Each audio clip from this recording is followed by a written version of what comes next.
யார் உன்னை கைவிட்டாலும் நம்மை படைத்த அல்லாஹ் ஒருபோதும் கைவிட மாட்டான். நம்பிக்கை கொள்வோம் அல்லாஹ்வின் மீது. நொடிக்கு ஒரு முறை அல்லாஹ்விடம் கேளுங்கள். அறிந்தோ அறியாமலோ, தெரிந்தோ தெரியாமலோ நாங்கள் செய்த சிறிய பெரிய பாவங்களை மன்னித்து விடு யா அல்லாஹ். அளவு கடந்து யோசிக்காதீர்கள். அவனே அல்லாஹ்வே அனைத்தையும் அழகாக திட்டமிடுபவன். மேலும் இறைவன் நீர் திருப்தி அடைந்து விடுமளவுக்கு உமக்கு வழங்குவான். அல் குர்ஆன் 93:5. நம்பிக்கை கொள்ளுங்கள். அல்லாஹ் அனைத்தையும் அழகிய முறையில் சரி செய்வான்.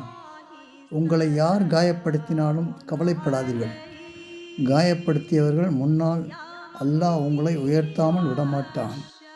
உனக்காக நீ தேர்வு செய்ததை விடவும் உனக்காக அல்லாஹ் செய்த தேர்வு மிக மிக சிறந்ததாக இருக்கும்.